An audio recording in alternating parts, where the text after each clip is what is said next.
Hello guys, welcome to my YouTube channel. हमने अपने income tax का इनकम फ्रॉम सैलरी चैप्टर ख़त्म किया था। होप आप सब उसके क्वेश्चंस किए होंगे। आज हम इनडायरेक्ट टैक्स स्टार्ट कर रहे हैं, जिसमें मैं आपको प्रैक्टिकल क्वेश्चन समझाऊंगा, क्योंकि अपने एग्ज़ाम्स का टाइम टेबल आ चुका है। तो अब अपने पास इतना टाइम नहीं है कि अपन इसके थ्योरेटिकल कॉन्सेप्ट्स को समझ सकें। तो इसलिए मैं डायरेक्ट निकिता से प्रैक्टिकल क्वेश्चन समझा रहा हूँ। निकिता इसलिए मैं चूज़ किया हूँ क्योंकि क्वेश्चन अपने निकिता के ही आते हैं पेपर में, प्लस मैक्सिमम लोग बुक्स नहीं खरीदते, डायरेक्ट निकिता खरीद लेते हैं, तो उन लोग को भी कोई दिक्कत नहीं जाएगी पढ़ने में। तो ठीक है, अपन स्टार्ट करते हैं। अपन खाली प्रैक्टिकल पॉइंट ऑफ व्यू से पूरा चैप्टर समझेंगे। अगर आप लोगों को थ्योरी याद करना है तो आप लोग थ्योरी याद कर सकते हैं, क्योंकि प्रैक्टिकल समझेंगे तो थ्योरी भी समझ में आने लगेंगी। आप उसके बारे में अपने मन से भी लिख सकते हैं।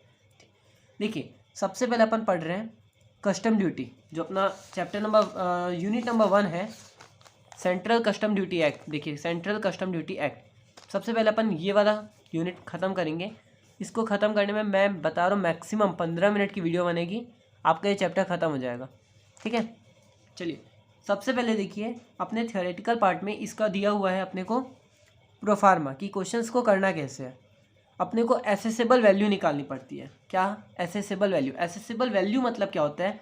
देखिए, कोई भी हो, इनकम टैक्स हो या इनडायरेक्ट टैक्स हो, टैक्स जो लगता है वो एसेसेबल वैल्यू में लगता है। जो वैल्यू में आप टैक्स लगा रहे हैं उसको बोलते हैं एसेसेबल वैल्यू। ओके, चलिए, तो एसेसेबल वैल्यू कंप्यूट करने का प्रोफार्मा अपन पढ़ रहे हैं, जिसमें सबसे पहले जो आता है, सबसे पहले आता है इनवॉइस प्राइस और ट्रांजेक्शन वैल्यू ऑफ गुड्स। ये क्या होता है इनवॉइस प्राइस या ट्रांजेक्शन वैल्यू? इनवॉइस मतलब समझते हैं, जो अपन अमेजोन से कुछ भी ऑर्डर करते हैं तो अपने को एक इनवॉइस मिलता है, अपन जिसको बोलते हैं बिल। उसमें देखेंगे आप लोग लिखा रहेगा इनवॉइस, इनवॉइस बिल। ठीक है, इनवॉइस प्राइस।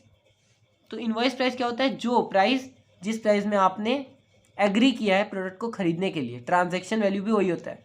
ठीक है, जिस प्राइस में आपने एग्री किया है कि आप गुड्स को परचेस करेंगे, आप अपने ऑर्डर को कंफर्म कर रहे हैं, जिस प्राइस में आप कंफर्म कर रहे हैं, तो वो प्राइस आप यहाँ पे लिख दीजिए। ठीक है, जैसे यहाँ पे प्राइस लिखेंगे उसके बाद कुछ आइटम्स है जो आपको ऐड करना है। सबसे पहले commission to agent of seller. Seller के एजेंट को जो सामने वाले ने कमीशन पेमेंट किया है या आपने जो पेमेंट किया उसको आप ऐड कर दीजिए। वैसे तो सामने वाले पेमेंट करते हैं। Cost of packing. देखिए, प्रोडक्ट को अपन बनाते हैं, उसके बाद शायद उसकी पैकिंग करनी पड़ती होगी ना, ऐसे तो नहीं देते हैं, पैकिंग करते हैं, तो कॉस्ट ऑफ पैकिंग को भी ऐड करना पड़ता है। Okay, cost of packing. उसके बाद आता है डेवलपमेंट एंड डिज़ाइन चार्जेस। उसके बाद क्या है? Development and design charges. Okay, तो अपन कहाँ थे? डेवलपमेंट एंड डिज़ाइन चार्जेस में। उसके बाद आता है development and design charges. Product को बनाने का जो खर्चा होता है, प्रोडक्ट को डेवलप करने का जो खर्चा होता है, जो उसको डिज़ाइन करने का खर्चा होता है, अपन कभी भी अपने मतलब ज्वेलरी शॉप में जाके अपन ज्वेलर को क्या देते हैं? डायमंड दे देते हैं। एक नॉर्मल डायमंड से वो क्या कुछ नहीं बना सकते। ठीक है, पहले से जो डायमंड दे रहे हैं वो पहले से उस तरीके का तो नहीं रहता जैसे हम लोग बना के दे रहे हैं। तो डेवलपमेंट और डिज़ाइन चार्जेस, उस डिज़ाइन को करने के लिए जो खर्चे हो रहे हैं उनको यहाँ पे ऐड करेंगे। ठीक है, वो डिज़ाइन करने का जो खर्चा आ रहा है वो सब उसके यहाँ पे ऐड करेंगे। ओके, उसके बाद होती है royalty and licence fees. Licence fee आप समझते होंगे, बहुत सारे प्रोडक्ट होते हैं जिसमें लाइसेंस लेना पड़ता है, लाइसेंस फीस देना पड़ता है, रॉयल्टी देनी पड़ती है।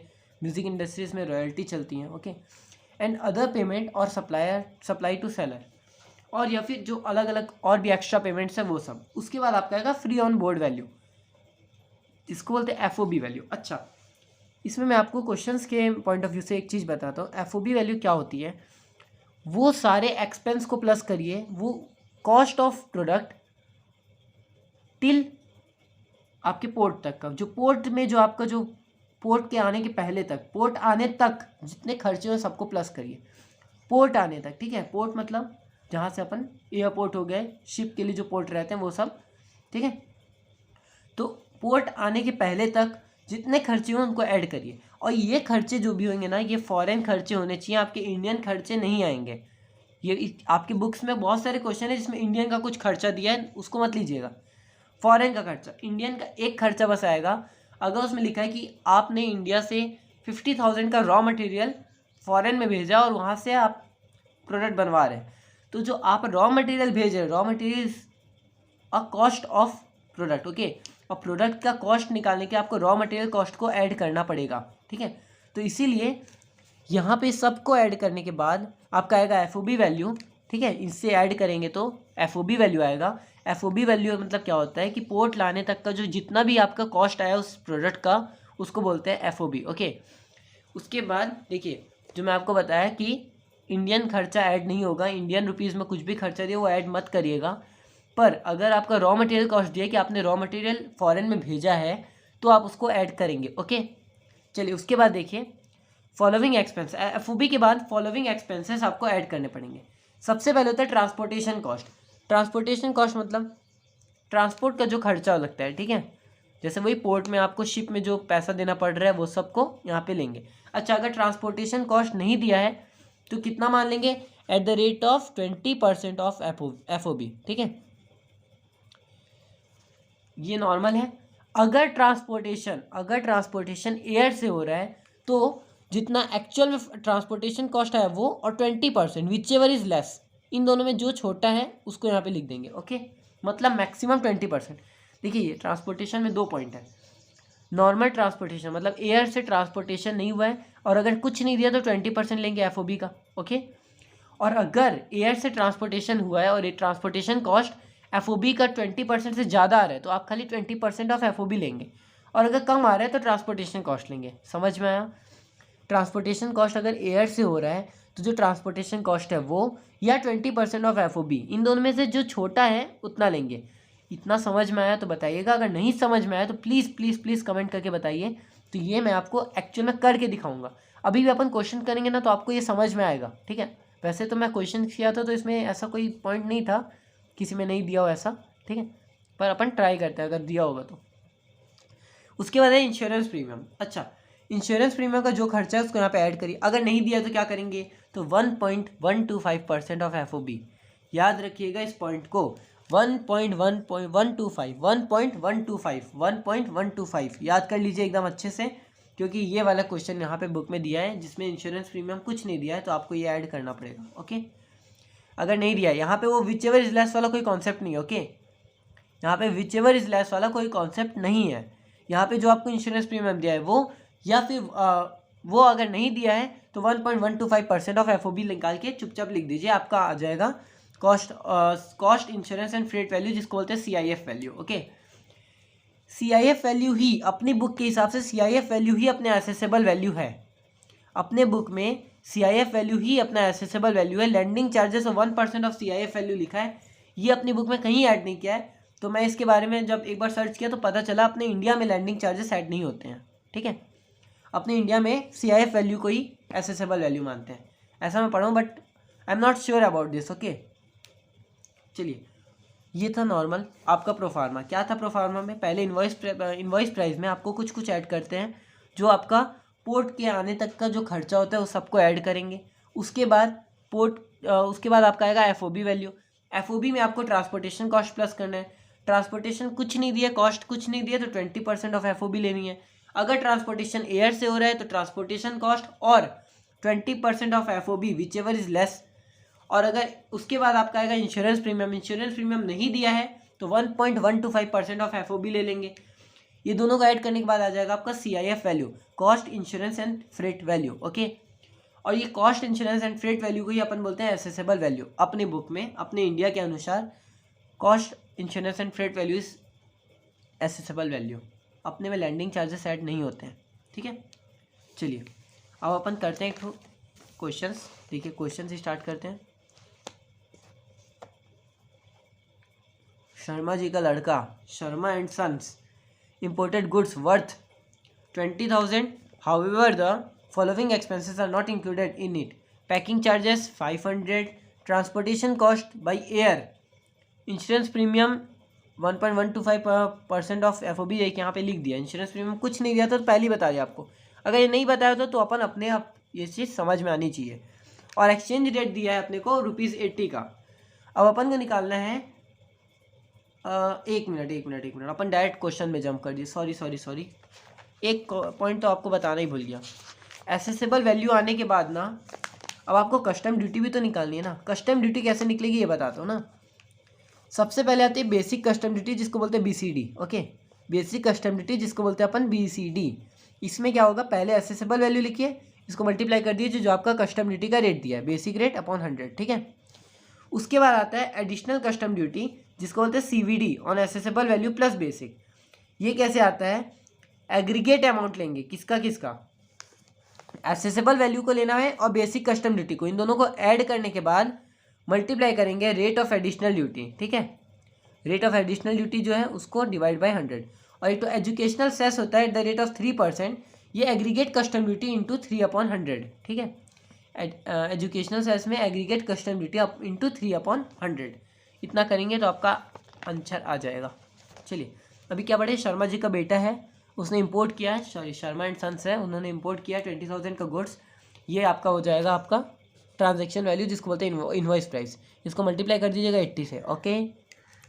However following expenses are not included in it, कुछ एक्सपेंसेस इसमें इंक्लूड नहीं किए गए। पहले आता है पैकिंग चार्जेस 500 का, ट्रांसपोर्टेशन कॉस्ट है और इंश्योरेंस है।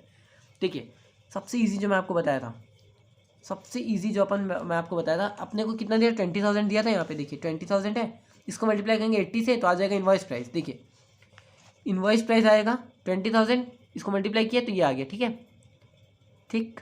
इसके बाद पैकिंग एक्सपेंसेस को प्लस करेंगे। यहाँ पे ये FOB लिया है ना, FOB नहीं होगा ना अपने भाई निकिता, बहुत दिक्कत है इसमें, ठीक है, बहुत मिस्टेक्स होती हैं, तो इसको ध्यान मत दीजिएगा, आप अपनी बुक के फॉर्मेट के हिसाब से चलिए, ठीक है। उसके बाद पैकिंग चार्जेस दिए हैं 500 का, तो 500 इंटू 80 करेंगे तो 40,000 आया, ठीक है। कमीशन और डिज़ाइनिंग कुछ नहीं दिया है तो इसको कुछ नहीं देंगे। उसके बाद यहाँ पे जो CIF लिखा है यह आएगा आपका FOB, ठीक है। ये FOB वैल्यू होगा इतना 20,500, दोनों को प्लस करने से, इन दोनों को प्लस करने से 1640,000।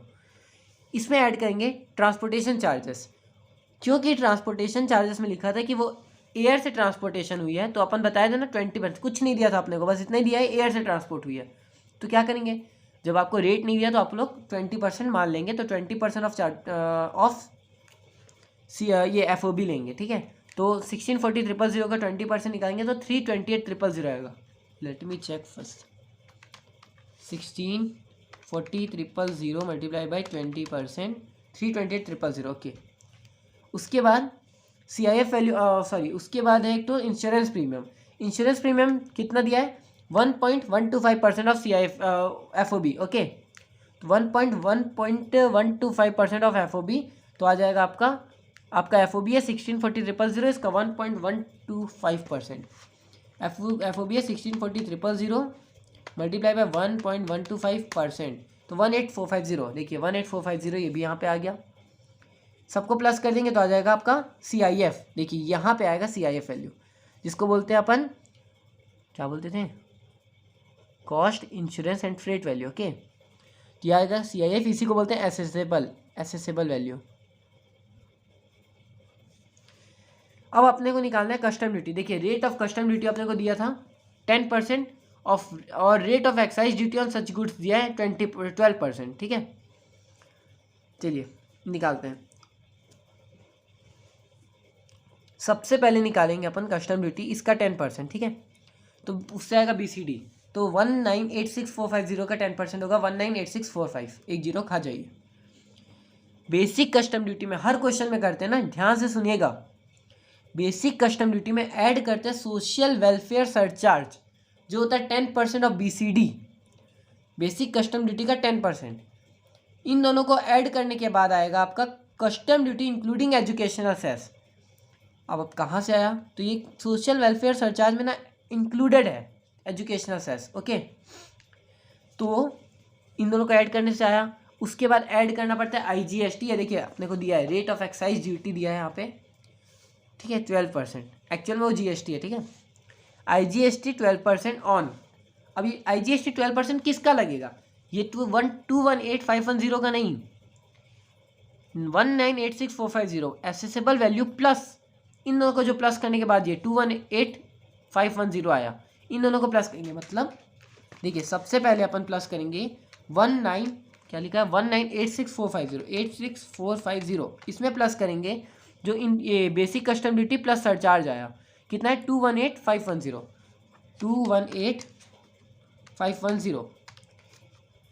इन दोनों को प्लस करने के बाद इसको मल्टीप्लाई करेंगे 12% से, तो आएगा 264595, ओके। अब ये जो आया इसको और इसको ऐड कर दीजिए, social welfare custom duty including educational cess और IGST को ऐड कर दीजिए तो आपका आ जाएगा टोटल ड्यूटी पेएबल। क्या क्या बोला मैं?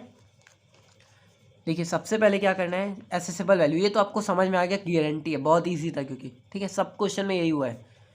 1986450 आया, इसका निकालेंगे 10% तो आएगा BCD आ गया, इसका निकालेंगे 10% तो आएगा सोशल वेलफेयर सरचार्ज। ठीक है, इन दोनों को प्लस करेंगे तो ये आया। ठीक है, अब देखिए अब आपको करना है IGST 12% ऐड। वो किस में ऐड करेंगे? पहले लिखेंगे ये, देखिए पहले लिखेंगे 1986450, इसमें ऐड करेंगे ये जो आपको दोनों को प्लस करने से आए, इसको और इसको प्लस करने जो ये आया है इसको ऐड करेंगे 218510, इन दोनों को ऐड करके निकाल दीजिए 12% तो आपका आएगा ये 264595। अब ये 264595 को इसमें ऐड करेंगे 218510 में तो आपका टोटल ड्यूटी पेएबल। देखिए अब मैं इसके आगे एक भी क्वेश्चंस नहीं कराऊंगा क्योंकि सारे क्वेश्चंस ऐसे ही करने हैं। विश्वास नहीं मेरी बातों में? देखिए अगला क्वेश्चन भी दिखाता हूँ। देखिए एक भारतीय importer and Indian importer import raw material for $5000 in March 2021। ठीक है, फॉलोइंग इन्फॉर्मेशन आर अवेलेबल। पहले दिया packing charges of goods $120, goods were stuffed in container. ठीक है, price of container is $00, insurance premium $50, sea freight $10, importer had paid commission of $100 to a broker. देखिए to a broker को top broker लिखा है, वाह भाई वाह। Who arrange the transaction, dollar rate दिया है ₹60 फॉर $1, बेसिक कस्टम ड्यूटी है 10%, सोशल वेलफेयर सरचार्ज है 10%, 12% है GST। ओके, अपने को निकालना है एसेसेबल वैल्यू। पहले तो देखिए सबसे पहले क्या होगा, परचेज ऑफ गुड्स 120। देखिए यहीं पे निकालता हूँ ना, यहाँ पे 120 को 120 में प्लस करेंगे आप। देखिए इंडियन रुपीज़ में कन्वर्ट नहीं कर रहा हूँ मैं अभी, मैं लास्ट में एक साथ करता हूँ। इसमें आप सबसे पहले प्लस करेंगे कमीशन है 100।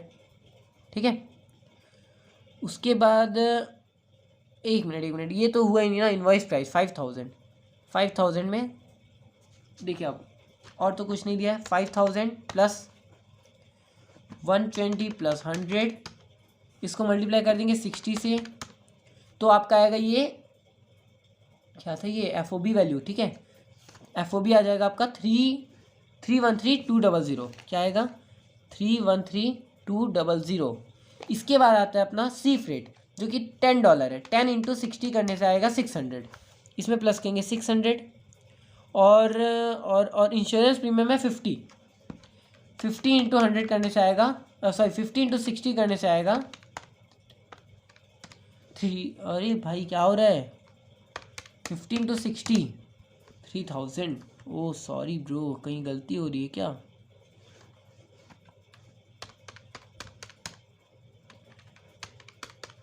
चलिए सही है।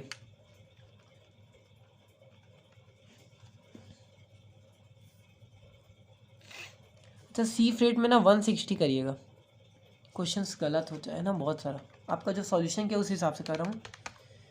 160 × 10 160 × कितना है 60 तो 9600 आएगा। ठीक है, ये 9600 कर लीजिएगा।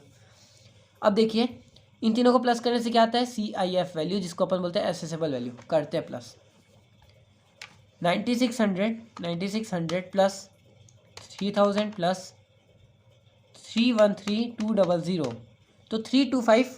देखिए 325,800 आया। देखते हैं, देखिए आपके आंसर में एसेसेबल वैल्यू 325,800, इसमें लैंडिंग चार्जेस लिखा भी है 1% ऑफ CIF पर नील लिखा है। ठीक है, इसलिए 325,800। ओके, अब देखिए कंप्यूटेशन ऑफ कस्टम ड्यूटी क्या बोला, सबसे पहले इसका 10% निकालेंगे, इसका 10% निकालेंगे 32580 आएगा।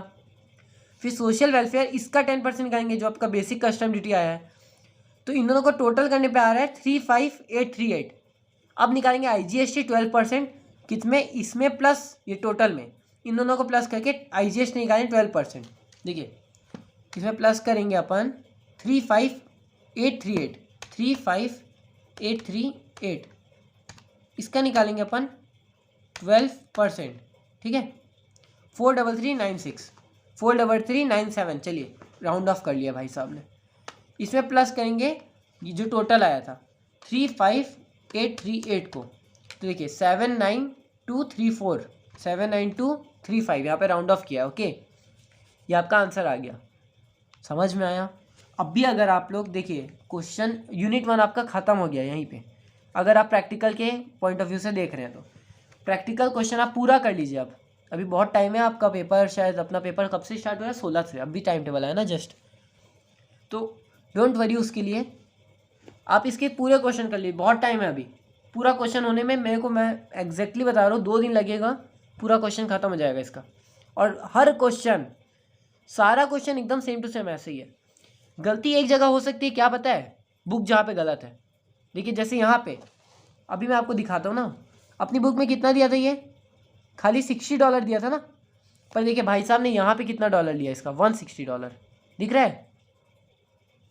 ये बुक की गलती है, अपनी गलती नहीं है, अपन ने सही किया, ठीक है। तो thank you for watching my video. आप प्लीज़ इसके सारे क्वेश्चंस करिए, इसके सारे क्वेश्चंस। अब वैसे टाइम नहीं है, आप कैलकुलेटर में भी कर सकते हैं। देखिए मैं इतनी जल्दी जल्दी ख़त्म कर ली, लिखने का किसको इतनी पंचायती करना है यार, क्यों लिखोगे इतना। तो जब हो जाएंगे, कोई डाउट है तो प्लीज़ मेरे को आप कमेंट करके बताइए, मैं पक्का उस डाउट को क्लियर करूँगा 100%, क्योंकि ये चैप्टर मेरा बहुत अच्छा है। मैं एक ही दिन में ख़त्म किया था इसको, बहुत मज़ा आया था चैप्टर करने में। और इसके बाद ना जीएसटी कराऊंगा मैं, ठीक है। देखिए यूनिट 1 था सेंट्रल कस्टम ड्यूटी, ये आपका हो जाएगा 100%। इसके बाद गुड्स एंड सर्विस टैक्स के इंट्रोडक्शन, मीनिंग एंड फीचर्स, ये मैं आपको बता दूंगा, ये भी कोई बड़ी बात नहीं है। और फिर लास्ट में registration of supplier, supply time, place, exemption of goods and services, बहुत बड़ा चैप्टर है, इसको मत पढ़िएगा।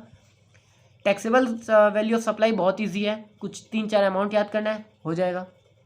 टैक्सेबल वैल्यू ऑफ सर्विस में एक तो बस अंतर है, वहाँ पे 60 डेज दिया रहता है, इसमें गुड्स में उसमें 90 डेज दिया रहता है। ओके, और ई वे बिलिंग ये भी बता देंगे। यहाँ पे आईटीसी बहुत इजी चैप्टर है, रिटर्न्स भरना आपको आना चाहिए, ठीक है। और types and assessment under GST.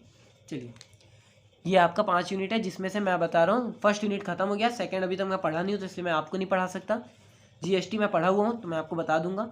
इसका बहुत सारे चैप्टर्स मैं करा सकता हूँ और 5th चैप्टर मैं आपको करा सकता हूँ, तो उस हिसाब से अब आपको मैं बताता हूँ। पहले अपन ये करेंगे, अगर आपको फर्स्ट वाले यूनिट में कोई भी डाउट है प्लीज़ मुझे कांटेक्ट करिए, मुझे आप कमेंट करिए, वीडियोस में कमेंट करेंगे, मैं उसका रिप्लाई करूँगा, मैं आपको पूरा क्वेश्चन अच्छे से समझाऊँगा, जो भी क्वेश्चन आप मेरे को भेज रहे हैं, ठीक है।